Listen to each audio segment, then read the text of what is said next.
اسرائیل نے جو ہے ایران پر حملہ کر دیا اور اس کے بعد ایران نے جو ہے اسرائیل پہ جوابی حملہ کر دیا، یعنی کہ پورا خطہ جو ہے اس میں جنگ کی آگ کے شعلے جو ہیں وہ بھڑک اٹھے ہیں۔ اسرائیل نے ایران کے اوپر اٹیک کیے ہیں، لیکن اب یہ جو اٹیک تھا یہ انپریسیڈنٹڈ تھا۔ ایران کے لیے ایک بڑی مشکل صورتحال ہے۔ IAEA کی طرف سے بھی جو رپورٹس جنریٹ کی گئی ہیں وہ ایران کے سٹانس کو ویکن کرتی ہیں۔ ہمیشہ جس کے ہاتھ میں ڈنڈا ہوتا ہے، جس کے پاس زیادہ طاقت ہوتی ہے، وہ میدان کو بھی ڈکٹیٹ کرتا ہے اور وہ میز جو ہوتی ہے مذاکرات کی اس کو بھی ڈکٹیٹ کرتا ہے۔ میرا خیال ہے کہ یہ ایک لمبی سٹرگل ہوگی جس میں ایران جو ہے اس کو ایک سیٹ بیک ہوا ہے۔ ڈومیسٹک پریشر ہو اس کے لیے ٹھیک ہے، آپ نے بیان داغ دیا کہ جی ہم کنڈیم کرتے، لیکن پریکٹیکلی تو کچھ بھی نہیں ہو رہا۔ UN سسٹم جو ہے ورلڈ وار 2 کے بعد جن پاورز کی طرف سے اور خاص طور پہ US کی طرف سے بنایا گیا تھا وہ خود ہی اس کو وائلیٹ کر رہے ہیں۔ امریکہ اسرائیل کا سب سے بڑا سپورٹر ہے۔ امریکہ کی موسٹ سوفسٹیکیٹڈ ٹیکنالوجی ہے وہ اسرائیل کے پاس ہے۔ ریجن یا انٹرنیشنل حالات نہیں بلکہ پاکستان کے لیے اپنے ڈومیسٹک حالات کا مضبوط ہونا، اکانومی کا مضبوط ہونا وہ سب سے بڑا خطرہ ہے۔ جب سابق سفیر اور سینئر سفارتکار منصور احمد خان صاحب کے ساتھ میں نے اس انٹرویو کو پلان کیا تو ہمارا ارادہ تھا کہ ہم پاکستان اور افغانستان کے تعلقات پہ جو ہے فوکس رکھیں گے، لیکن اس اسنا میں ہوا کیا کہ اسرائیل نے جو ہے ایران پر حملہ کر دیا اور اس کے بعد ایران نے جو ہے اسرائیل پہ جوابی حملہ کر دیا، یعنی کہ پورا خطہ جو ہے اس میں جنگ کی آگ کے شعلے جو ہیں وہ بھڑک اٹھے ہیں اور ان کے پھیلنے کا خدشہ ہے، جو ظاہر ہے کہ بذات خود ایک بڑی ہی چیلنجنگ صورتحال ہے پورے خطے کے امن کے لیے۔ اس آنچ سے پاکستان کو کیسے محفوظ رکھنا ہے، پاکستان کو کیا کرنا ہوگا، اور ظاہر ہے کہ ایران اور اسرائیل کی جو کشمکش ہے اس کا جو ہے وہ کس سمت میں جائے گی، اس پہ آج ہم گفتگو کا آغاز کریں گے۔ منصور احمد خان صاحب کسی تعارف کے محتاج نہیں ہیں، آج کل جو ہیں یہ BNU centre for policy research سے وابستہ ہیں، جو کہ بیکن ہاؤس نیشنل یونیورسٹی کا ایک تھنک ٹینک ہے، اس کے بطور سربراہ کے بطور ڈائریکٹر کے جو ہیں یہ کام کر رہے ہیں۔ بہت بہت شکریہ منصور صاحب اپنا قیمتی وقت دینے کا۔ تو میرا پہلا سوال یہ کہ جی what provoked Israeli attack on Iran, کیا وجہ تھی کہ جی اسرائیل نے یہ وقت چنا ایران پہ حملہ کرنے کے لیے؟ دیکھیں یہ جو اسرائیل کا حملہ ہے ایران کے اوپر اور جس کے نتیجے میں ایک ہم دیکھ رہے ہیں کہ مڈل ایسٹ جنگ کا شکار ہو رہا ہے، اس کی بہت امپورٹنٹ، یہ بہت سگنیفیکنٹ ڈیولپمنٹ ہے، میجر ڈیولپمنٹ ہے، اس کی امپورٹنٹ امپلیکیشنز ہیں۔ ایک تو اس کی امپلیکیشنز ہیں انٹرنیشنل امپلیکیشنز اور مڈل ایسٹ کی امپلیکیشنز، جس میں میرا خیال ہے کہ اب صاف نظر آ رہا ہے کہ پیلسٹائن کے اوپر سے ویسٹرن کنٹریز جو کہ خود 2 اسٹیٹ سولوشن لے کر آئے تھے، ان کا 2 اسٹیٹ سولوشن سے فوکس ہٹ رہا ہے اور اسرائیل کو ایز این انسٹرومنٹ یوز کرتے ہوئے پہلے پیلسٹائن میں غازہ میں تباہی مچائی گئی، جینوسائیڈ کی گئی، پھر حزب اللہ اور حماس کے اوپر ایکشنز لیے گئے، اور اب ہم نے دیکھا کہ ایران کے اوپر پہلے بھی اسرائیل نے ایران کے اوپر اٹیک کیے ہیں، لیکن اب یہ جو اٹیک تھا یہ انپریسیڈنٹڈ تھا۔ تو اس کی ایک تو امپلیکیشنز یہ ہیں کہ یہ خطہ آپ نے جس طرح خود بھی کہا کہ ایک جنگ کی صورت کی طرف دھکیل دیا گیا ہے۔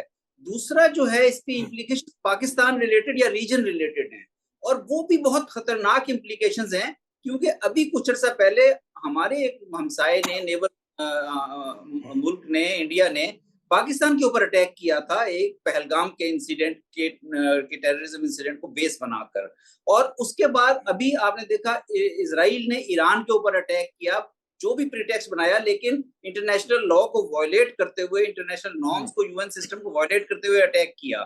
اب دیکھیے یہ بہت خطرناک ڈیولپمنٹ اس لحاظ سے ہے کہ ہمیں پتا ہے کہ انڈیا اور اسرائیل کا بہت کلوز نیکسس ہے، دونوں اسٹریٹجیکلی دونوں کنٹریز بہت کلوزلی کوآپریٹ کرتے ہیں۔ تو اگر اگر مجھے خطا کلامی کرنے دیں، ہم انڈیا اور اسرائیل پر آتے ہیں، پہلے ذرا سے ہم فوکس کرتے ہیں جو اسرائیل اور ایران کا ڈائمنشن ہے، کہ ٹھیک ہے اسرائیل نے ایک پریٹیکسٹ بنایا کہ جی نیوکلیئر اس کو جو ہے ہمیں بننے نہیں دینا، نیوکلیئر پاور نہیں بننے دے رہا، اور بڑا اس نے پریسائز اٹیک کیا، ان کی ملٹری لیڈرشپ کو ہدف بنایا، ان کے نیوکلیئر سائنٹسٹ کو ہدف بنایا۔ آپ کے خیال میں ایک ڈپلومیٹکلی آئسولیٹڈ ایران کس حد تک مزاحمت کر پائے گا؟ دیکھیے ایران کے لیے ایک بڑی مشکل صورتحال ہے کہ جو ٹرمپ ایڈمنسٹریشن آئی تھی وہ پہلے اس نے ایران کے ساتھ ڈپلومیٹک انگیجمنٹ کا سہارا لیا، اور ان کی نیگوسیشنز بھی چل رہی تھی۔ IAEA میں بھی جو امریکہ کا انفلوئنس اور ویسٹرن کنٹریز کا انفلوئنس اتنا زیادہ ہے کہ IAEA کی طرف سے بھی جو رپورٹس جنریٹ کی گئی ہیں وہ ایران کے سٹانس کو ویکن کرتی ہیں، اور جب ابھی یہ نیگوسیشنز جاری تھی تو اسی دوران اسرائیل نے ایران کے اوپر جو اٹیک کر کے ان کے نیوکلیئر ری ایکٹرز کو نقصان پہنچایا، اور ان کی لیڈرشپ جو ہے جس میں ان کی پاسداران کی بڑی امپورٹنٹ لیڈرشپ تھی, ملٹری لیڈرشپ, ان کے فارمر نیشنل سیکورٹی ایڈوائزر, تو ٹاپ کی کافی لیڈرشپ کو اس میں ہلاک کیا ہے. تو ایران کے لیے سیٹ بیک تو ہے, لیکن میرا خیال ہے کہ ایران ایک اولڈ سیولائزیشن ہے, ایران ایک اسٹیبلشڈ کنٹری ہے, اور اس قسم کی جو انٹرنیشنل ریلیشنز کے اندر اگر دھونس اور دھاندلی اور اس قسم کے ایکٹیویٹیز کو فروغ دیا گیا تو اس کے اگینسٹ بھی ایک فورسز کھڑی ہوں گی اور وہ اس اسٹرگل میں ایران کا ساتھ دیں گی. اور اس میں دو ڈائمنشن آ جاتے ہیں نا, دو ڈائمنشن آ جاتے ہیں. ایک تو خود ایران کی اپنی کیپیسٹی اور ایبلٹی کہ ٹو کاؤنٹر اسرائیل, یہ بہت بڑا سوال ہے.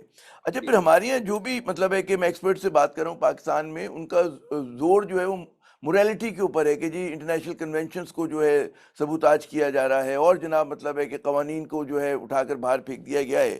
لیکن جو ریئل اسٹیٹ کرافٹ ہوتا ہے اور انٹرنیشنل ڈپلومیسی ہوتی ہے, اس میں منصور صاحب کب ایسا نہیں ہوا. ہمیشہ جس کے ہاتھ میں ڈنڈا ہوتا ہے, جس کے پاس زیادہ طاقت ہوتی ہے, وہ میدان کو بھی ڈکٹیٹ کرتا ہے, اور وہ میز جو ہوتی ہے مذاکرات کی اس کو بھی ڈکٹیٹ کرتا ہے. تو کوئی نئی بات نہیں ہوئی ہے, کوئی انہونی بات نہیں ہوئی ہے. تو میرا خیال ہے کہ اس میں دیکھیں, لیکن اس میں ایک چیز آپ کو نظر انداز یا ہم لوگ نظر انداز نہیں کر سکتے کہ اس انٹرنیشنل لیول پہ اور ریجنل لیول پہ ایک ری بیلنسنگ ہو رہی ہے, نیا آرڈر ایمرج کر رہا ہے, پرانا آرڈر کرمبل کر چکا ہے اور ایک نیا آرڈر ایمرج ہوتا ہوا ہم دیکھ رہے ہیں. اور اس نئے آرڈر میں آپ نے دیکھا ہے کہ جو مڈل ایسٹ کے ممالک ہیں, مڈل ایسٹ کے ممالک بھی ایک بیلنسنگ کر رہے ہیں. سعودی عربیہ, یو اے ای, ایران, جو عرب ممالک ہیں وہ چائنا کے ساتھ بھی اپنے ریلیشنز کو اسٹرینتھن کر رہے ہیں, اور ایران کے ساتھ بھی ان کے اپنے ریلیشنز کو اسٹرینتھن کر رہے ہیں, اور انہوں نے بھی اس اقدام کو کنڈیم کیا ہے اس طرح سے کہ یہ ایک انٹرنیشنل وائلیشنز کی خلاف ورزی ہے. گو کہ ان ممالک کے یو ایس کے ساتھ بھی بڑے کلوز ٹرمز ہیں, اور ابھی جب پریزیڈنٹ ٹرمپ نے وزٹ کیا تھا تو یہ بڑی بڑی ڈیلز سائن کرنے کا پارٹ تھے. تو میرا خیال ہے کہ یہ ایک لانگر ٹرم اسٹرگل ہے جس میں جو فورسز, چونکہ انٹرنیشنل سسٹم میں ایک تبدیلی آ رہی ہے, ایک انٹرنیشنل آرڈر تبدیل ہو رہا ہے, تو اس میں میرا خیال ہے کہ یہ ایک لمبی سٹرگل ہوگی جس میں ایران جو ہے اس کو ایک سیٹ بیک ہوا ہے. لیکن ہم اس سیٹ بیک میں میرا خیال ہے ریجنل ممالک کو ایران کے ساتھ کھڑے ہونا چاہیے لانگر ٹرم اپنے مفادات کو دیکھتے ہوئے. اور اس قسم کی جو جاریت ہے, بے شک آپ صحیح کہہ رہے ہیں کہ جو طاقتور ہوتا ہے وہ اپنی ٹرمز ڈکٹیٹ کرنے کی کوشش کرتا ہے, لیکن ایک انٹرنیشنل آرڈر بھی جو ہے اس کو ریسٹور کرنا, اس کو پریزرو کرنا جو ہے وہ انٹرنیشنل کمیونٹی کا فرض بنتا ہے. اور میرا خیال ہے کہ میں پھر وہ let me be devil's advocate, کیونکہ گفتگو کرنی ہے آپ سے. جو ویسٹ فیلین کانسیپٹ آف مطلب ورلڈ آرڈر ہے, مطلب اور جو اب تک قائم بھی رہا, جس کو اون جو تھا مغرب کیا کرتا تھا نا, امریکہ جو ہے اس کو سرخیل تھا اس کا کہ جی ہم اس کو انفورس کریں گے. جب وہ خود اس چیز کو وائلیٹ کر رہا ہے, وہ اپنی ڈومیسٹک پولیٹکس میں بھی کر رہا ہے, وہ انٹرنیشنل پولیٹکس میں بھی کر رہا ہے, تو پھر مطلب ہے پھر تو آپ فریاد لے کے کہاں جائیں گے. اور ظاہر ہے کہ جو بات ہوتی کہ جی جو مزاحمت کی قوتیں ہیں تو وہ اتنی آرگنائز نہیں. روس جو ہے وہ ظاہر یوکرین میں الجھا ہوا ہے. چائنا کی ڈپلومیسی جو ہوتی ہے وہ بڑی کہتے ہیں نا کہ سلو موشن کی ہوتی ہے, وہ کنفرنٹریشن کو اوائڈ کرتے ہیں چائنیز جو ہیں.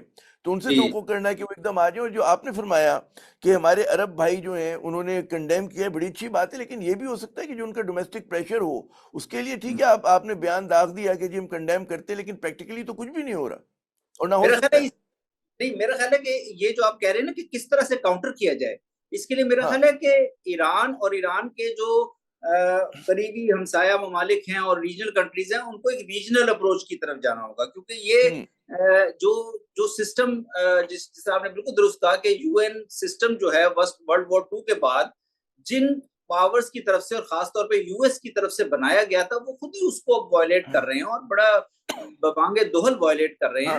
تو میرا خیال ہے کہ اس صورت میں جو دنیا کا نقشہ بھی ایمرج ہوتا ہوا نظر آ رہا ہے, ایران کو بھی اور پاکستان کو بھی ایک ریجنل اپروچ کی طرف جانا ہوگا, کیونکہ ریجنل اپروچ. میں ریجنل اپروچ پہ آتا ہوں, آپ سے بات کرتا ہوں. پہلے ذرا امریکہ کا جو ہے وہ کردار دیکھ لیں. ٹھیک ہے, امریکہ براہ راست ملوث نہیں ہے, لیکن امریکہ دامے درمے سخنے جو ہے وہ اسرائیل کے ساتھ ہے, اور اس کی مطلب ہے آشیرواد کے بغیر ہو نہیں سکتا تھا یہ سب کچھ. اور ظاہر ہے کہ جب اس رول کو آپ کس طرح سے دیکھتے ہیں امریکہ کے؟ امریکہ جو ہے وہ ویسے تو ڈائریکٹلی انوالو نہیں ہے, لیکن امریکہ اسرائیل کا سب سے بڑا سپورٹر ہے. امریکہ کی جو سب موسٹ سوفسٹیکیٹڈ ٹیکنالوجی ہے وہ اسرائیل کے پاس ہے. اور جب یہ اسرائیل کا اٹیک ہوا ایران کے اوپر تو امریکہ کے وزیر خارجہ مارکو روبیو نے تو شروع میں یہ کہا کہ امریکہ اس کا پارٹ نہیں ہے, یہ اسرائیل نے کیا ہے. لیکن پریزیڈنٹ ٹرمپ نے خود اس بات کو نیگیٹ کرتے ہوئے انہوں نے کہا کہ یہ ہم ایران کے پروگرام پہ نظر رکھے ہوئے تھے اور اسرائیل نے امریکی اکوپمنٹ کو یوز کرتے ہوئے بہت اچھی جنگ کی لڑی ہے, ایکسلنٹ کا ورڈ یوز کیا انہوں نے.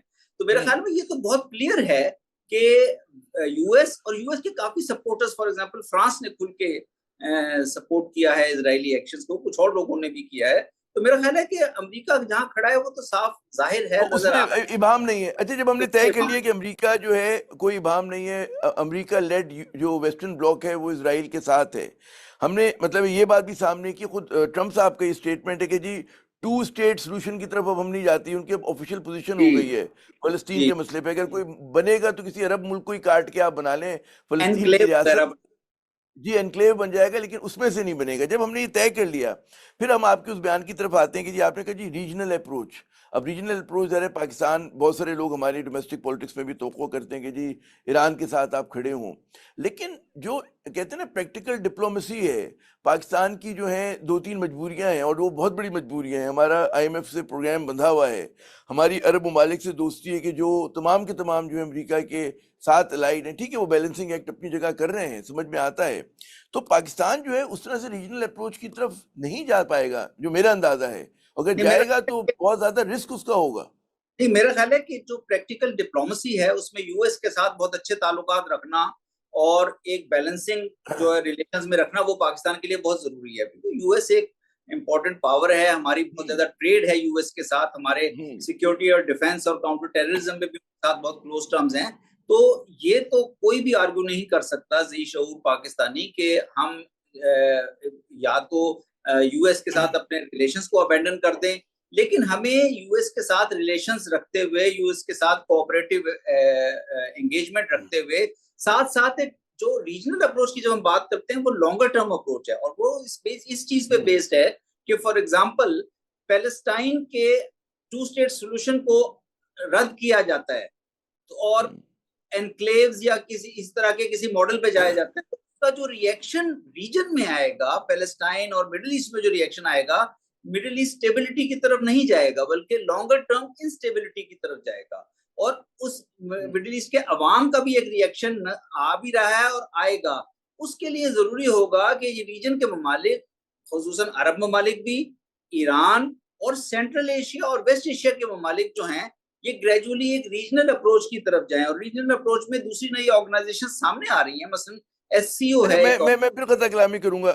بات یہ کہ ٹھیک ہے کہ یہ ہماری خواہش ہے کہ جی انہیں جانا چاہیے, لیکن کیا وہ جا پائیں گی؟ ان کے پاس کیپیسٹی ہے, ان کو یہ مینیور کرنے کی آزادی ہے نہیں ہے؟ یہ بہت بڑا سوال ہے. پھر دوسری بات یہ کہ اگر جنگ پھیلتی ہے اور امریکہ کے انٹرسٹ کو اگر ایران زک پہنچاتا ہے اور پھر امریکہ جو ہے براہ راست ملوث ہو جاتا ہے, تو پاکستان سے کچھ تقاضے آ سکتے ہیں. پاکستان کے ایئر اسپیس کی بات ہو سکتی ہے, پاکستان سے مطلب بہت سارے ماضی میں بھی مطلب ہم پہ اس طرح کی ڈکٹیٹس آئی ہیں اور پاکستان کو مجبوراً خوشی سے یا مجبوری کے ساتھ کمپلائی کرنا پڑا ہے. پریکٹیکلی تو یہ ہوا ہے. جنگ پھیلنے کے اثرات تو بہت منفی ہوں گے پاکستان کے اوپر, اور اسی لیے پاکستان کی پوزیشن ہے اور دنیا کے زیادہ تر ممالک, ریجن کے ممالک کی پوزیشن یہ ہے کہ اس مسئلے کا ڈپلومیٹک حل تجویز کیا جائے. ابھی بھی جس سٹیج پہ یہ سارے واقعات ہونے کے بعد, ایگریشن ہونے کے بعد, کوشش یہی ہوگی کہ کسی طرح سے ڈپلومیٹکلی ٹیبل پہ بیٹھ کے کوئی حل نکالا جائے ایران کے نیوکلیر پروگرام کے اوپر. کیا آگے اس کا مستقبل کس طرح سے دوبارہ ٹریک پہ لایا جا سکتا ہے, اور اوائڈ کیا جائے کہ کسی طرح بھی ایران اور امریکہ کسی قسم کی ڈائریکٹ ایگریشن میں, ڈائریکٹ ملٹری ایسکیلیشن میں انوالو ہوں. اور ساتھ ساتھ ہی میرا خیال ہے یہ سب کچھ ہوتے ہوئے, جب آپ نے کہا کہ ریجنل اپروچ جو ہے وہ ایک اس میں کیپیسٹی جو ہے کنٹریز کی اس کرنٹ سسٹم کو اپوز کرنے کی یا کرنٹ سسٹم کا کوئی بائی پاس نکالنے کی بہت کم ہے. لیکن ساتھ ہی ساتھ ہم یہ دیکھ رہے ہیں کہ گزشتہ ہم ایک ٹرانزیشن فیز سے گزر رہے ہیں. گزشتہ 15-20 سالوں میں جو دوسرا کیمپ ہے, یا جو کیمپ نہیں کہنا چاہیے بلکہ جو وہ ممالک ہیں جو ایک نئے پیکٹ کی طرف جا رہے ہیں, نئے کمپیکٹ کی طرف جا رہے ہیں, ان کا انفلوئنس اور ان کے جو اثر ہے، اثر رسوخ ہے، وہ بڑھ رہا ہے. اکنامیکلی بات کر لیں، سوشلی بات کر لیں، ان ٹرمز آف کنیکٹیوٹی بات کر لیں، in terms of other power actors کے طور پہ بات کر لیں. تو میرا خیال ہے کہ ہمیں بیسیکلی کوشش یہی کرنی ہے. دیکھیں چائنیز کی جو اپروچ ہے نا، وہ اس میں بڑی سمجھداری ہے. وہ یہ ہے کہ وہ کسی طرح سے بھی کنفرنٹیشن کی طرف نہیں جانا چاہتے. اور پاکستان بھی کنفرنٹیشن میں جانا پاکستان کے لیے بہت نقصان دہ ہوگا. کنفرنٹیشن کو اوائڈ کرنا چاہیے. ہاں اگر کوئی ایگریشن ہمارے پہ امپوز کی جاتی ہے اس کا جواب دینا بہت ضروری ہے، لیکن اگر ہم اس وقت ایک ریجنل سولوشن نکالنے کی کوشش کریں جس میں ہم بھارت کے ساتھ بھی لیکن روابط. ایک اور بات ہے جو ہمارے یہاں ایک رویہ ہے، کچھ جذباتیت بھی ہے ہماری، اور ظاہر ہے کہ ہمارا ایک انسیت بھی ہے، ظاہر ہے کہ ہمارے پڑوسی ممالک ہیں، تو اس میں اس بات کا بالکل خدشہ ہے کہ پاکستان کہتے ہیں نا اچھل کے خود نشانے پہ نہ آ جائے.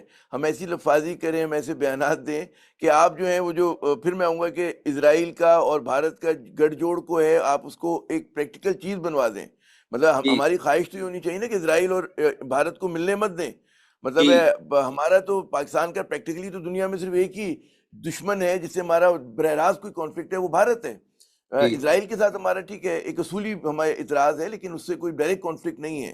تو پاکستان کا یہ مناسب نہیں ہوگا کہ ذرا سا مطلب ہے کہ اپنے اس پہ غم پہ زیادہ توجہ دے اور کہیں ایسے نیکسس نہ بننے دے کہ جی امریکہ، اسرائیل اور انڈیا وہ تینوں کے تینوں آپ کے سامنے کھڑے ہو جائیں آ کے. یہ بہت ضروری ہوگا انڈیا اسرائیل اور انڈیا اسرائیل امریکہ نیکسس نہ بننے دیا جائے. یا اس انڈیا اسرائیل نیکسس تو ہے لیکن وہ اس حد تک کوئی بھی ڈیولپمنٹس نہ ہو کہ وہ ہمارے خلاف نہ ہو جائے، وہ درست کہہ رہے پاکستان کے ہیں. خلاف کوئی ڈائریکٹ آپریشن کریں.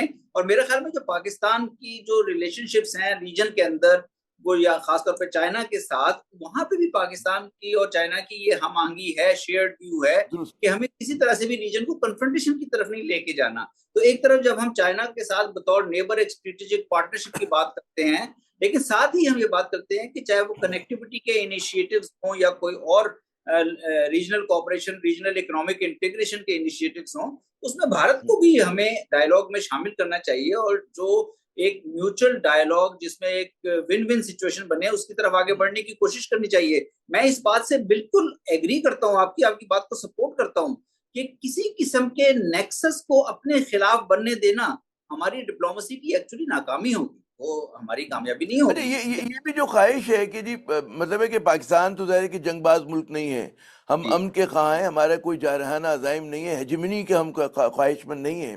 لیکن سیئنگ دیٹ بھئی بھارت تو مطلب ہے اس پہ مطلب ہے کلام نرم و نازک بیسر ہے نا، وہ تو تالی دونوں ہاتھ سے بجتی ہے، ٹیکس ٹو ٹونگو والی جو بات ہے. تو بھارت جی تو تیار ہی نہیں ہے، وہ تو نہ بات کرنے کے لیے تیار ہے، نہ کوئی اس کی سینسیبل اپروچ ہے. تو یہ مطلب ہے ہم کہتے رہے بھارت تیار نہیں ہوگا. نہیں، سب سے بڑا مسئلہ ہی یہ ہوا ہے کہ بھارت نے جو گزشتہ چند سالوں میں پرائم منسٹر مودی کے انڈر جو پوزیشن اختیار کی ہے، اس میں وہ کسی قسم کے ڈائیلاگ کو یا کسی قسم کی انڈرسٹینڈنگ کے اوپر جانے کی بات نہیں کر رہا، بلکہ وہ پاکستان کو آئسولیٹ کرنے کی بات کی اور پاکستان کے ساتھ جنگ پہ چلا گیا. لیکن جنگ میں جو پاکستان نے ان کو رسپانس دیا ہے، وہ اس رسپانس کے بعد اس بات کے خطرات یقیناً مزید بڑھ گئے ہیں، کیونکہ انڈیا کو جو سکی ہوئی ہے، جو انڈیا کے نقصانات ہوئے ہیں اس فرسٹ فیز آف ایسکیلیشن میں پاکستان کے ساتھ، اس کا وہ کسی قسم کی بھی رسپانس دینے کا، کسی قسم کا جواب دینے کا پاکستان کو موقع تلاش کریں گے. لیکن میرا خیال ہے اس لیے بہت ضروری ہے اس وقت کہ پاکستان کو بھی انڈیا کے ساتھ، میں جو ریجنل اپروچ کی بات کر رہا ہوں، ریجنل اپروچ میں جب آپ میوچل سٹیکس ریجن کے اندر بلڈ کرنے کی بات کرتے ہیں، تو بعض اوقات آپ دشمنیوں کو بھی اس طرح سے ہینڈل کر لیتے ہیں کہ وہ میوچل سٹیکس، اکنامک سٹیکس میں آ کر جب ایک لارجر الائنس بنتا ہے، فار ایگزامپل دونوں پاکستان اور بھارت ایس سی او کا پارٹ ہے، اور دونوں اور ایس سی او اگر جو ایز این آرگنائزیشن اس علاقے میں ایک اہم کردار ادا کرنا شروع کر دے اور ریجنل اکنامک انٹیگریشن کی طرف جائیں، افغانستان اور سینٹرل ایشیا بہت زیادہ انٹرسٹڈ ہے ساؤتھ ایشیا کے ساتھ کنیکٹیوٹی میں. اس کنیکٹیوٹی کا پاکستان کو تو فائدہ ہوگا، لیکن اس کنیکٹیوٹی کا یا ریجنل اکنامک انٹیگریشن کا بھارت کو بھی فائدہ ہوگا. تو میرا خیال ہے بہت ضروری ہے کہ ہمیں امن کے امکانات بہت زیادہ ہوتے ہیں، لیکن جو ایک کہتے ہیں پریکٹیکل ان کی اپنی ڈومیسٹک کمپلشنز ہیں یا انڈیا کی نظریاتی جو سب ہندوتوا کی کمپلشنز ہیں اس پہ Pakistan can only hope for cold peace فی الحال. تو میں اس موضوع پہ آخری سوال کروں گا، پھر میں افغانستان کی طرف آؤں گا. وہ کہتے ہیں کہ ہر کانفلکٹ میں جہاں بحران ہوتا ہے وہاں اپارچونیٹیز بھی ہوتی ہیں، مواقع بھی ہوتے ہیں. اس پہ پاکستان کے لیے کیا مواقع ہیں جو اسرائیل ایران کنفرنٹریشن ہے؟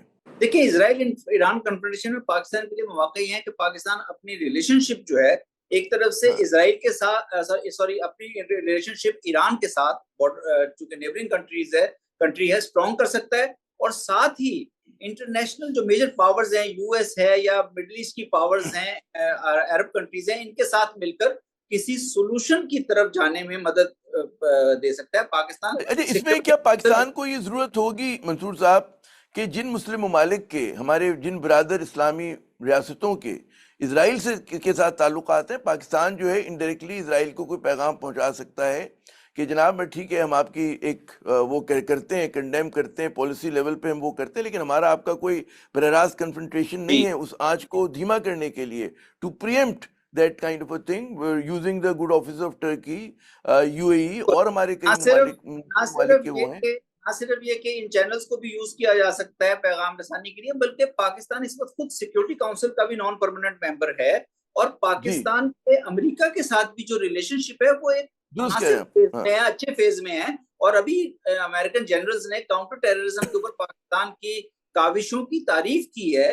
تو ان چینلز کو بھی یوز کرتے ہوئے پاکستان کو اپنے مفادات، اپنے ریجنل انٹرسٹ جو ہیں اور اپنے ریجن کے انٹرسٹ کو آگے لے کر آنا چاہیے. اور میرا خیال ہے ڈپلومسی میں جس آپ کہہ رہے تھے نا کہ ایک بڑی ہاسٹائل انوائرمنٹ ہے ریجن میں انڈیا کے ایٹیٹیوڈ کی وجہ سے، لیکن ڈپلومسی کا تو کام یہی ہے کہ اس ہاسٹائل انوائرمنٹ پہ رستہ نکالنے کی کوشش کی جائے، اور رستہ ہمیشہ موجود ہوتا ہے، آپ کو اپنے لیوریج اسکلفلی یوز کرنے پڑتے ہیں. اور میرے خیال میں یہاں پہ ریجنل اکنامک کنیکٹیوٹی ایک ایسا لیوریج ہے جس کو ہم ایفیکٹولی فیوچر کے سٹیک کے طور پہ یوز کر سکتے ہیں. اچھا، میں ظاہر یہ موضوع نہیں تھا، لیکن آپ کیونکہ بار بار کہہ رہے ہیں کہ جی اکنامک ریجنل کنیکٹیوٹی کی ضرورت ہے. اب مسئلہ یہ ہو گیا کہ اسٹیٹس کو کی ڈپلومیسی پاسبل نہیں ہے پاکستان اور بھارت کی، مجھے ایسے لوگوں کا نقطہ نظر ہے، کیونکہ بھارت نے 2 ریڈ لائنز کو عبور کیا ہے. بھارت نے مقبوضہ کشمیر کو یونین ٹیریٹری کا حصہ بنایا، بھارت نے اب جو ہے انڈس واٹر ٹریٹی کو جو ہے سسپینڈ کر دیا. تو آپ جب ان سے کوئی بھی نارمیلٹی کی بات کرتے ریلیشنز کے اندر، تو وہ 2 قدم آگے آ چکا ہے. اٹ مینس کہ پاکستان کچھ کنسیڈ کر کے ان کے ساتھ وہ نارمل ریلیشن، یہ تو بھارت کے لیے بڑا ون ون سچویشن ہوگا. تو اگر آپ پاکستان کے نیشنل انٹرسٹ دیکھیں تو ہم تو مطلب ہے کہ کئی قدم پیچھے ہٹ گئے اس معاملے کے اوپر، اور بھارت نے یونیلیٹرل طور پہ کشمیر کا مسئلہ بھی حل کر دیا، اور آپ پہ مطلب ہے واٹر ایز اے ویپن جو ہے، ویپنائز جو انہوں نے پانی کو کیا ہے، اس کو بھی مطلب ہے they are getting away with the murder. جی نہیں، میرا خیال ہے اس دفعہ جو پاکستان کا رسپانس تھا نا، یہ پاکستان کا ملٹری رسپانس ضروری تھا، کیونکہ اس دفعہ پاکستان کے رسپانس نے یہ میسج کلیئرلی کنوے کر دیا کہ پاکستان نے ریٹریٹ نہیں کیا ہے اپنی پوزیشن سے. Pakistan stands on its position for resolution of Jammu and Kashmir dispute, and Pakistan stands on its need for water, its legitimate share in water according to the international law. اور پریزیڈنٹ ٹرمپ نے ایکچولی جب ceasefire کے اندر involve ہو کر U S کا سٹیک جو ہے وہ خود دیا ہے، اس کے اندر یو ایس کے سٹیک مینشن کیے ہیں کہ وہ پاکستان اور بھارت کو دونوں کو ڈسپیوٹ کی ریزولوشن کے لیے ٹیبل پر لانا چاہتے ہیں تاکہ دونوں کنٹریز ٹریڈ کی طرف موو کر سکیں. تو دیکھیے پھر وہ سوال آتا ہے کہ اگر پاکستان جو ہے انکنڈیشنل ٹاکس میں جاتا ہے، جو ایک ہماری پرانی گورنمنٹ کا اپروچ تھی کہ جی پہلے وہ جو یونیلیٹرل اقدامات کیے ہیں اس کو رول بیک کرے گا، تب ہم اسٹیٹس کو کی ڈپلومیسی پہ آ سکیں گے. تو پاکستان کی بڑی جائز پوزیشن ہے اور بڑی ایک ریشنل ہے اس کے اندر، کیونکہ اگر آپ پھر ان سے بیٹھ کے گفتگو برائے گفتگو کرتے ہیں تو وہ تو آپ نے دیکھا کہ بھارت نے 1 انچ جو ہے 1 سینٹی میٹر کنسیڈ نہیں کیا کسی معاملے پہ. ان اقدامات کو رول بیک کرنے کے کافی طریقے ہوتے ہیں ڈپلومیٹیکلی، جس میں کہ وہ دیکھیں پاکستان اور بھارت کے درمیان شملہ معاہدہ موجود ہے، پاکستان اور بھارت کے درمیان یو این سیکیورٹی کونسل کی ریزولوشنز موجود ہیں. سو ڈپلومیٹک جو بائیلیٹرل فورم بھی موجود ہیں اور انٹرنیشنل فورمز بھی موجود ہیں. تو میرا خیال ہے ان کے تھرو اس قسم کے ایک ایسے سولوشن کی طرف جایا جا سکتا ہے، بشرطے کہ بھارت جو ہے وہ بھارت اور پاکستان ایک ڈائیلاگ میں آنے کے لیے راضی ہوں. اس ڈائیلاگ میں آنے کے لیے ان کو راضی کرنا جو ہے وہ ایک مشکل مرحلہ ہوگا، لیکن میرا خیال ہے اس وقت جو گراؤنڈ ہے وہ پاکستان کے لیے کافی فیوریبل ہے. پاکستان کے لیے جو سب سے بڑا خطرہ ہے, میرا خیال وہ آج کے سبجیکٹ کا موضوع نہیں ہے, وہ پاکستان کے لیے ریجن یا انٹرنیشنل حالات نہیں, بلکہ پاکستان کے لیے اپنے ڈومیسٹک حالات کا مضبوط ہونا, اکانومی کا مضبوط ہونا, وہ سب سے بڑا خطرہ ہے. اور اس کو میرا خیال بہت بڑا چیلنج ہے, اور اس کو میرا خیال اگر ہم ایڈریس کر لیں تو پھر پاکستان کے لیے ریجن کے فرنٹ پہ اور انٹرنیشنل فرنٹ پہ ایک ایڈوانٹیجس سچویشن موجود ہے. منظور صاحب, میرے خیال میں آپ کے پروگرام کی آج کی پنچ لائن یہی ہے کہ جب تک آپ کہتے ہیں اندرونی طور پہ پاکستان میں استحکام نہیں ہوگا, Exactly. آپ بیرونی چیلنجز کو صحیح مینیج نہیں کر سکتے. آپ نے بہت ہی زبردست بات کی ہے. میں چاہوں گا وقت کیونکہ مختصر ہے, ہم پاکستان افغانستان پر بھی آ جائیں کہ ٹھیک ہے کہ ابھی اعلان ہوا مئی کے اندر کہ جی ہم اپ گریڈ کر رہے ہیں اپنے ڈپلومیٹک ٹائز کو, پاکستان نے ایمبیسڈر کا نامزدگی کی, افغانستان نے بھی یہی کام کیا, چائنا نے بڑا اس میں اہم کردار ادا کیا, اس نے ان آفیشیل ایک ٹرائی لیٹرل جو ہے میٹنگ کروا کے دی. کس طرح سے دیکھتے ہیں اور اس کی کیا اب امکانات ہیں پاکستان افغانستان کے تعلقات میں بہتری آنے کے؟ آپ وہاں پہ سفیر رہ چکے ہیں, آپ نے بڑے چیزوں کو غور سے دیکھا ہے, کیا کہیں گے اس میں؟ دیکھیں, یہ جو پاکستان اور افغانستان کے درمیان یہ ایشوز ہیں, چاہے وہ سیکیورٹی کے اور ٹیررزم کے ایشوز ہوں جس میں ٹی ٹی پی اور B L A related terrorism ہے, یا اس میں لوگوں کے آنے جانے کے ایشوز ہوں, ریفیوجیز ہیں, یا لوگوں کے ویزاز کا ایشوز ہے, یا اس میں اکنامک اور ٹریڈ ایشوز ہوں, ان کے اوپر پاکستان اور افغانستان سٹک ہیں کئی سالوں سے اور آگے نہیں بڑھ پا رہے. اور چائنا نے یہ بہت امپورٹنٹ رول پلے کیا اس موقع پر, جبکہ چائنا ایک ایسی پوزیشن میں تھا پاکستان اور انڈیا کی جنگ کی وجہ سے, جہاں پہ چائنا کے ساتھ پاکستان کا کوپریشن اور چائنا کے ساتھ اس دوران میں افغانستان کا کوپریشن بھی بہت آگے بڑھ رہا ہے. تو انہوں نے ایک پرو ایکٹیو رول پلے کرتے ہوئے پاکستان اور افغانستان کے درمیان ایک گراؤنڈ ہموار کی ہے. دونوں ممالک نے اپنے سفرا کا لیول بڑھا دیا ہے اور اپ گریڈ کر دیا ہے, اور ساتھ یہ بھی اعادہ کیا ہے کہ وہ سی پیک کی کنیکٹیوٹی اور اکنامک انیشیٹوز کی طرف جائیں گے. لیکن میرا خیال ہے کہ جو اصل مسئلہ ہے نا پاکستان اور افغانستان میں, وہ پریکٹیکل سٹیپس کی طرف نہیں جا رہے, بائی لیٹرلی بھی اور ملٹی لیٹرلی بھی. پریکٹیکل سٹیپس یہ ہیں کہ آپ کا بارڈر جو ہے, یہ 2600 کلومیٹر کا بارڈر, یہ 17ویں صدی کے بارڈر کی عکاسی کرتا ہے, کی سچویشن پیش کرتا ہے. تورخم ہو یا چمن ہو, بارڈر پوسٹ ڈیولپڈ نہیں ہیں. ان بارڈر پوسٹ پہ آپ 21ویں صدی کی ٹریڈ یا اکنامک ایکٹیویٹی کس طرح کریں گے؟ ریلوے لائن جو انگریز چمن تک اور تورخم تک یا لڈی کوتل تک چھوڑ گئے تھے, وہ وہیں کی وہیں ہیں. اس سے ہم افغانستان اور پاکستان نے کنیکٹ نہیں کیا. نارتھ میں ازبکستان نے مزار شریف کے ساتھ 2010 میں ریلوے کنیکٹ کر دی تھی, اور اب ازبکستان, افغانستان اور پاکستان کی ریلوے لائن کا پروجیکٹ بھی انڈر کنسیڈریشن ہے, ٹاپی بھی ہے, کاسا 1000 بھی ہے. لیکن یہ آگے تب بڑھیں گے جب پاکستان اور افغانستان اپنے بنیادی جو تعلقات ہیں ان کو اگین جیو اکنامکس کی طرف لے کر آئیں گے. جو یہ بڑی سینسیبل بات آپ نے ہے کہ بھئی اٹ میک سینس کہ ہم جیو اکنامکس کی طرف لے کر آئیں, ٹریڈ بڑھائیں, تعاون بڑھائیں. لیکن ایک ہوتا ہے جی برڈن آف ہسٹری, تاریخ کا ایک جبر ہوتا ہے, تو وہ تاریخ کا جبر جو ہے پاکستان افغانستان کی چیزوں میں مانے ہیں. اس پہ ایک ڈیورنٹ لائن ہے کہ کوئی بھی حکومت ہو, چاہے وہ وہاں پہ منارکی ہو, چاہے وہاں پہ پی ڈی پی اے کی حکومت ہو, چاہے پہ وہاں پہ امریکہ نواز حکومت ہو, چاہے طالبان ہو, تو ڈیورنٹ لائن پہ افغان نیشنلسٹوں کا ایک موقف ہے اور اس کو وہ نہیں تسلیم کرتے, جو میرے خیال میں افغان طالبان نے اس چیز کو کیا ہوا ہے. پھر پاکستان اور اس کے درمیان جو ہم لوگوں نے, اس گورنمنٹ نے, میں کہوں گا کہ جس طرح سے ٹی ٹی پی کے مسئلے کو ایک سنگل پوائنٹ کا ایشو بنا کر باقی چیزوں کو پیچھے کر دیا, تو لوگ پاکستان پہ بھی تنقید کرتے ہیں کہ پاکستانی گورنمنٹ نے بھی مس مینیج کیا اس معاملے کو. اور ٹھیک ہے ٹی ٹی پی کے اوپر لڑتے رہتے, اس پہ دباؤ برقرار رکھتے, لیکن ساتھ ساتھ جو ہے ساری چیزوں کو اس کو بنیاد بنا کر آپ اسے پش ڈال دیں, وہ بھی ایک ہمارے لیے ایک ذرا سا مطلب پرابلمیٹک ثابت ہوا ہے. جی دیکھیے, تاریخ کا کوئی جبر نہیں ہے. یہ ڈیورنٹ لائن کا اچھا, ایشو ہو یا پشتونستان ٹائپ ایشوز ہوں, یہ ایشوز جو ہیں یہ کچھ سیکشنز آف پاپولیشن, کچھ ویسٹڈ انٹرسٹ ایشوز کو ریز کرتے رہے ہیں, لیکن یہ خود ہی ریلیونٹ ہو گئے. آپ اگر دیکھیں تو ڈیورنٹ لائن اسے کہیں یا آپ اسے پاکستان افغانستان بارڈر کہیں, دنیا اسے بارڈر مانتی ہے, پاکستان اسے بارڈر مانتا ہے, افغانستان بھی لارجلی اسے بارڈر مانتا ہے. کچھ سیکشنز ہیں جو اس کو پولیٹیکل بیسس پہ ایجیٹیٹ کرتے رہتے ہیں, لیکن کسی بھی انٹرنیشنل فورم میں وہ اسے ڈسپیوٹ کے طور پہ نہیں لے کے گئے. اگر یہ پوزیشن ہوتے ہوئے بھی دونوں ممالک کی, اس کو کنیکٹیوٹی میں لانے میں کیا چیز مانے ہے؟ کیوں نہیں ہم کنیکٹ کر سکتے جبکہ دوسرے ممالک کنیکٹ کر رہے ہیں افغانستان کے ساتھ؟ تو پاکستان اور افغانستان کو بھی کنیکٹ کرنا ضروری ہے. تو میرا خیال ہے یہ رکاوٹیں نہیں ہیں. دوسری جو بات آپ نے کی کہ ٹی ٹی پی اور بی ایل اے کے اور اس طرح کے ٹیررزم کا ایشو پاکستان کے لیے سیریس ہے, لیکن میرے خیال میں اس کو صرف سنگل پوائنٹ ایجنڈے کے طور پہ لے کے حل نہیں کیا جا سکتا. اس کے لیے ضروری ہے کہ پاکستان اور افغانستان کی اوور آل ریلیشن شپ پہ کام کیا جائے. اس اوور آل ریلیشن شپ کے اندر آپ کم از کم 3 پوائنٹس کی ایک باسکٹ بنا سکتے ہیں, 3 ایجنڈا پوائنٹس کی, جس میں سیکیورٹی ایشوز ہیں, جس میں موومنٹ آف پیپل ایشوز ہیں, اور جس میں ٹریڈ اور ٹرانزٹ ایشوز ہیں. اگر اس باسکٹ کو آپ بنا لیں تو افغانستان کو گین کرنے کے لیے بہت سی چیزیں ہوں گی پاکستان سے گین کرنے کے لیے, اور پاکستان کو ان ایریاز میں موومنٹ آف پیپل میں اور ٹریڈ اینڈ ٹرانزٹ میں کنسیشنز دینی چاہیے افغانستان کو. یہ کنسیشنز پاکستان کے لارجر اسٹریٹجک مفاد میں ہیں. اور یہ آپ نے اسی بالکل طرح بڑا امپورٹنٹ بات کی کہ پاکستان کو کنسیشن دینا چاہیے, اور میرے خیال میں بہت بڑی ہماری جو تعداد ہے آبادی کی وہ یہی چاہے گی. لیکن اس کے برعکس شہباز حکومت نے پیونیٹیو ایکشنز کا انہوں نے فیصلہ کیا کہ انہوں نے افغان جو ہے مہاجرین کو جو ہے ریفیوجیز کو یہاں سے نکالنا شروع کر دیا. انہوں نے مطلب ہے کہ بارڈر موومنٹ ڈسٹرکٹ کر دی, جس پہ مطلب ہے پاکستان کی طرف جو پشتون رہتے ہیں وہ بھی پریشان ہوئے, اکراس دا بارڈر لوگ پریشان ہوئے. ہمیں پتہ ہے کہ بڑے ایتھنک بانڈز ہیں, ٹرائبل بانڈز ہیں ان کے, ایک ہی خاندان دونوں طرف رہ رہا ہے.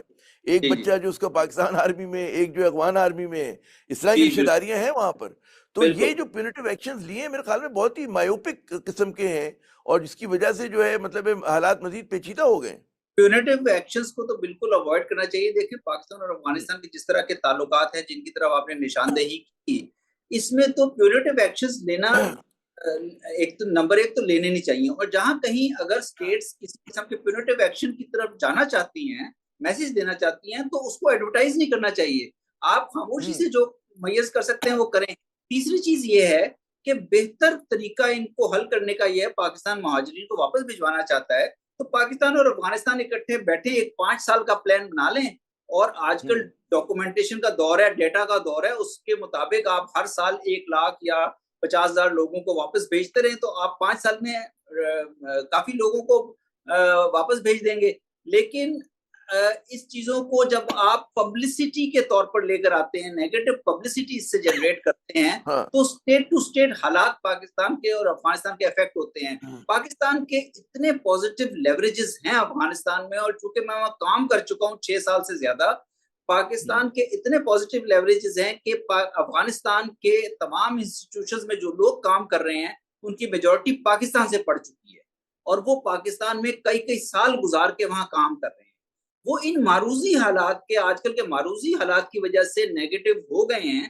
لیکن اگر آپ اس ریلیشن شپ کو دوبارہ ریسٹور کرنے کی کوشش کریں, ٹرسٹ ڈیفیسٹ کو کم کریں, کانفیڈنس بلڈنگ میئرز لے کر آئیں, اور سنگل پوائنٹ ایجنڈا کی طرف نہ جائیں بلکہ ون ون ایجنڈا کی طرف جائیں, باسکٹ آف ایجنڈا بنائیں, تو میرا خیال ہے پاکستان اور افغانستان تو ایک کامن مارکیٹ ہے ایک دوسرے کے لیے. انہیں ایک کامن مارکیٹ کی طرف جانا چاہیے, کامن ٹیرف کی طرف جانا چاہیے, اور انشاءاللہ آگے چل کے کسی اور کامن کرنسی کی طرف بھی جا سکتے ہیں. درست. اچھا, میرا آخری سوال, مجھے پتہ ہے کہ کافی آپ سے میں نے آدھا گھنٹہ مانگا تھا. یہ جو ٹی ٹی پی کا مسئلہ ہے, تحریک طالبان پاکستان کا, اس کے اندر بھی مطلب ہے آپ کیا سمجھتے ہیں کہ جو انیکشن ہے افغان طالبان کا, وہ اس کی کیا وجہ ہو سکتی ہے؟ کیا اس کی وجہ یہ ہو سکتی ہے کہ آئیڈیولوجیکلی ایک دوسرے کے ساتھ ہیں یہ لوگ, رہے ہیں ماضی میں, انہوں نے کندھے سے کندھا ملا کے یو ایس لیڈ فورسز کا مقابلہ کیا ہے, یا یہ خوف بھی کہ اگر وہ کچھ ان کو روکتے ہیں تو وہ لوگ داعش میں جا کے شامل ہو سکتے ہیں اور خود جو ہے افغان طالبان کے لیے پرابلم کر سکتے ہیں؟ کیا فیکٹر ہے کہ ٹی ٹی پی پہ ان کا انیکشن ہے؟ یہ ایکچولی یہ کمبینیشن آف فیکٹرز ہے. نمبر 1 تو یہ آئیڈیولوجیکلی ایک ہی مدرسوں ان سب کی تعلیم ہوئی ہے, آئیڈیولوجیکلی ایک دوسرے کو سپورٹ کرتے ہیں, سنی اسلام کے گروپ سے تعلق ہے ان کا, ان کے آپس میں رشتے بھی ہوئے ہیں, سیم قبائل ہیں. پھر جب افغان طالبان لڑ رہے تھے یو ایس اور نیٹو کی فورسز کے اگینسٹ اور اس وقت کی جو افغان حکومتوں کے اگینسٹ, تو ٹی ٹی پی نے اپنی پوری سپورٹ دی تھی افغان طالبان کو, تو افغان طالبان کا ان کو ایک دم ان کے خلاف جانا ذرا مشکل ہے. دوسری وجہ وہی ہے جو آپ نے بتائی, وہ بہت اہم وجہ ہے کہ افغانستان کے اندر داعش بھی ہے, افغانستان کے اندر ای ٹی آئی ایم بھی ہے, افغانستان کے اندر آئی ایم یو جیسے گروپ بھی کام کر رہے ہیں. اور اگر ٹی ٹی پی کے خلاف افغان طالبان کوئی بلیٹنٹ قسم کا ایکشن, ملٹری ایکشن لیتے ہیں, تو بہت سے فائٹرز ڈر ہے کہ ان گروپس کی طرف, خاص طور پہ داعش کی طرف چلے جائیں گے. جس سے افغان طالبان اور داعش کا اتنا زیادہ اختلاف ہے, ایگزسٹینشل ان کے آپس میں تھریٹس ہیں, تو وہ سچویشن کافی ایک نیا فرنٹ وہ لوگ نہیں کھولنا چاہتے.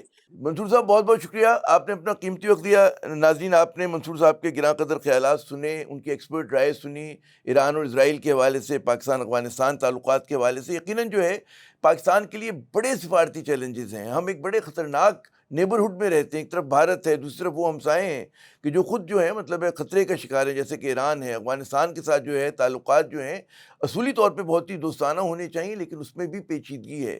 لیکن جہاں پہ بحران ہوتا ہے وہاں پہ مواقع بھی ہوتے ہیں. لیکن اگر پاکستان نے اپنے جو کہتے ہیں نا سفارتی محاذ پہ کہتے ہیں مواقعوں کو ایکسپلائٹ کرنا ہے, تو اس کے لیے سب سے زیادہ ضرورت, جو کہ میں نے پروگرام کے بیچ میں بھی تذکرہ کیا تو وہ پنچ لائن بھی منصور صاحب ہی نے دی تھی, کہ اس کے لیے پاکستان کو اپنا اندرونی استحکام کی ضرورت ہے, سیاسی استحکام کی ضرورت ہے, اور معاشی استحکام کی ضرورت ہے. اس کے ساتھ ہی عامر صاحب کو اس پوڈ کاسٹ میں اجازت. خدا حافظ.